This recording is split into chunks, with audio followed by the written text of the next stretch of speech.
Coucou à toutes, j'espère que vous allez toutes et toutes bien, j'espère que la rentrée s'est bien passée pour vos petits bouts ainsi que pour vos grands, j'espère que vous avez passé de bonnes vacances.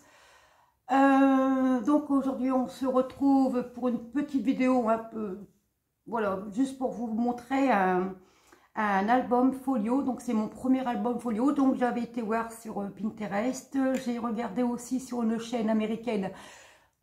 C'est Rosa Kelly Scrapbooking. Donc j'ai pris les mesures bon, à ma façon quoi. Donc voilà, donc je pense que l'album fait 19 par 21.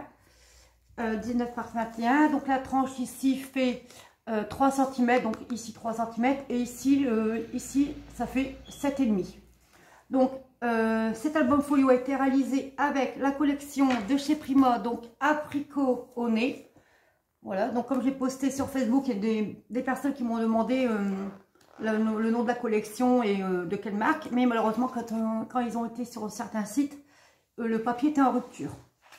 Donc, je vais vous faire voir les papiers. Donc, c'est dans les tons comme ça, orangés, donc forcément avec des abricots et des fleurs.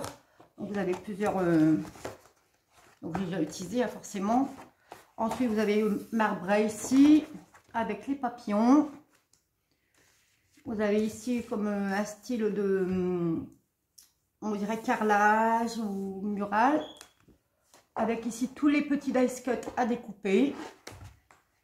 Vous avez encore ici pas mal. Ici vous avez celle-ci qui est magnifique. Ici elle est trop belle aussi. Donc ça fait un peu mûr. Vous avez encore des étiquettes à couper. On peut encore faire un mini album. Et celle-ci. Donc, je vais vous montrer mon mini folio. Alors, donc le papier forcément de Apricot au nez de chez Prima. Donc ici, j'ai rajouté un nœud papillon. Ici, une découpe que m'avait offert une abonnée que je remercie beaucoup. Ici, c'est une collection, des fleurs de chez Prima. J'ai mis une petite perle ici sur le papillon. Ici, j'ai mis un petit embellissement avec un petit vélo.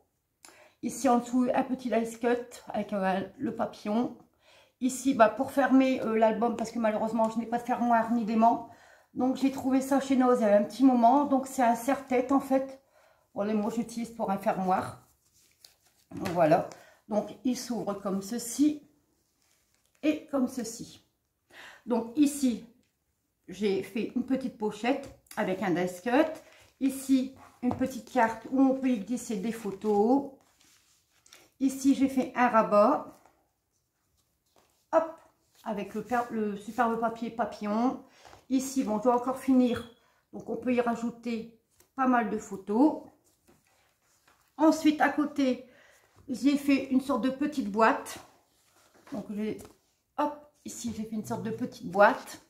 Pour y glisser à l'intérieur, j'y ai confectionné donc un mini album. Donc c'est un petit livret, donc c'est pas un album, hein, c'est un livret. Donc pareil, ici j'ai voulu mettre le papier imitation mûre. Ici j'ai mis un petit dice cut avec une petite paire. Et à l'intérieur, voilà, pour y mettre des photos, etc. Donc vraiment un petit carnet tout simple. Et ensuite, comme j'avais encore un peu de place, j'ai réalisé, voilà, une petite pochette accordéon comme ceci. Où vous pouvez glisser des photos avec des tags. Voilà, donc il y a 10 pochettes. Et ici le devant, forcément, je l'ai réalisé aussi avec le papier de chez Prima. J'ai mis le petit papillon, pareil que sur le devant de la couverture. Et ici, j'ai mis un dice cut. Voilà, pour écrire, voilà. Et hop, on y glisse à l'intérieur. Voilà, donc ça c'est pour mon premier album folio. Voilà, donc j'espère que cette petite présentation vous aura plu. Je vous dis, c'est une toute petite vidéo, hein, donc désolé si vous entendez le bruit, c'est les éboueurs qui passent pour le verre, enfin si vous entendez. Donc voilà, donc n'hésitez pas à liker, à commenter, à partager cette vidéo, de vous abonner forcément si le cœur vous en dit et si le contenu de ma chaîne vous plaît. N'oubliez pas d'agiter la petite cloche. Et je vous dis à très bientôt pour une prochaine vidéo. Allez, je vous fais de gros bisous.